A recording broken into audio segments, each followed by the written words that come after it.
तुम्हें अब भी समझ नहीं आया अपने जीवन का उद्देश्य, तो अब मेरे संकेत को समझना शुरू करो।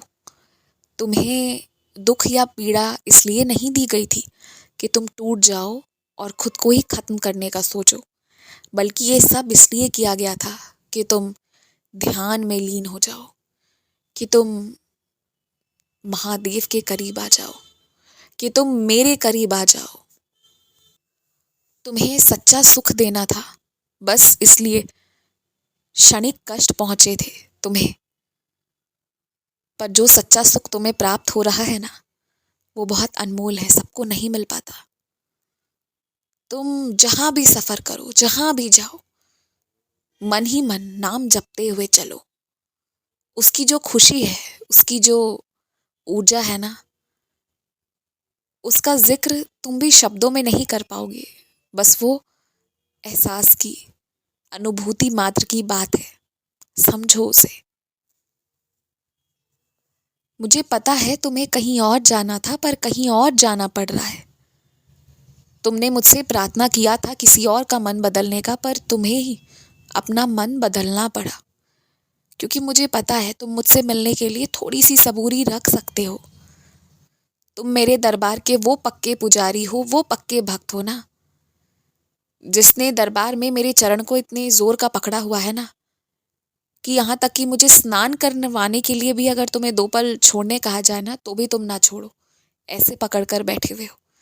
तो मेरे दरबार से तुम तो कहीं नहीं जा रहे, ये मुझे भरोसा है। इतना भरोसा है मुझे तुम पर, जैसा तुम्हारा मेरे ऊपर दृढ़ विश्वास है ना, उतना ही दृढ़ या उससे ज्यादा दृढ़ विश्वास मेरा तुम पर है, तुम्हारी भक्ति पर है।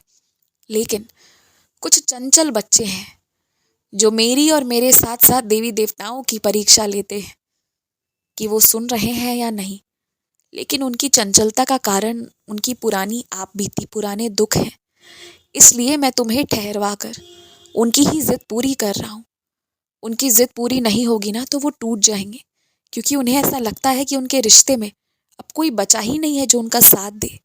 और वैसे में उन्हें सिर्फ मुझ पर भरोसा है, मेरे भरोसे पर वो बैठे हैं। तुम्हें सबूरी रखवा कर तुम्हारा भरोसा तो नहीं तोड़ रहा, लेकिन सबूरी नाम का शब्द अब उनके जीवन में नहीं बचा है। इसलिए अभी उनकी जिद को पूरी करना बहुत ज़रूरी है। और तुम जो काम कर रहे हो ना, जो तुम साथ दे रहे हो, वो बहुत बड़ा काम कर रहे हो। बहुत आशीर्वाद तुम्हें इस बात का मिलेगा, जिस दिन उन्हें भी तुम्हारी तरह सच्चे सुख की अनुभूति होगी, मेरे होने की अनुभूति होगी, मेरे करीब होने का एहसास होगा। इसलिए तुम जरा भी उदास मत हो। शिरडी तो मैं तुम्हें बुलाऊंगा ही, निश्चित बुलाऊंगा। तब तक तुम मंदिर जाया करो, रोज जाओ, संध्या की आरती में जाओ या सुबह की आरती में जाओ, और रोज थोड़े बहुत फूल लेकर जाओ। उन फूलों से श्रृंगार करवाओ। किसी से ना तुम्हारी तुलना पहले थी, ना आज है, ना भविष्य में रहेगी। तुमने जो भी सपने में देखा, कुछ बुरी चीजें देखी, पर उनकी सच्ची अनुभूति अगर तुम्हारे जीवन में होती तो कष्ट ज्यादा होता। इसलिए कुछ कष्ट को मैंने तुम्हारे स्वप्न दर्शन मात्र से ही दूर किया है। अपने रब पर विश्वास रखो, मुझ पर विश्वास रखो।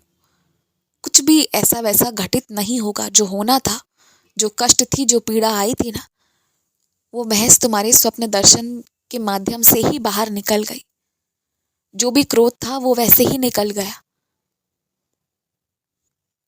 लेकिन हाँ, ये एक संकेत भी है कि किससे तुम्हें सावधान रहना है, किसके मन में क्या चल रहा है तुम्हारे लिए। इस बात से विशेष सावधानी बरत कर चलो। और कोई कितने भी प्रयोग कर ले, कितना भी प्रयास कर ले, कुछ भी कर ले, कैसे भी शक्ति भेज दे, कैसे भी मंत्र पढ़ ले, लेकिन जब मैं तुम्हारे पास बैठा हुआ हूं ना, तो छूना तो छोड़ो, सर उठाकर तुम्हें कोई बुरी चीज देख तक नहीं सकती। और जहां मैं बैठा हूं, वहां वास्तु क्या, वहां टोना टोटका क्या, वहां उपाय क्या, कुछ नहीं, कुछ नहीं। जहां मैं हूं वहीं मेरी शिरडी, वहीं तुम हो, वहीं सुरक्षित है सब कुछ। इसलिए एकदम परेशान मत हो, बिल्कुल भी नहीं। कोई उपाय करवाने की जरूरत नहीं। तुम्हें हाथ अपने दिखवाने की, अपने लकीरों को पढ़वाने की भी ज़रूरत नहीं। तुम्हारी लकीर में बहुत अच्छा लिखा है, बहुत अच्छा। और वो लकीरें और खूबसूरत होती जाएंगी जैसे जैसे तुम्हारी उन्हीं हाथों से कर्म और अच्छे अच्छे होते जाएंगे, तो मेरी कृपा और मिलती जाएगी। तो इसलिए विश्वास रख, बस विश्वास रख और खुश रह।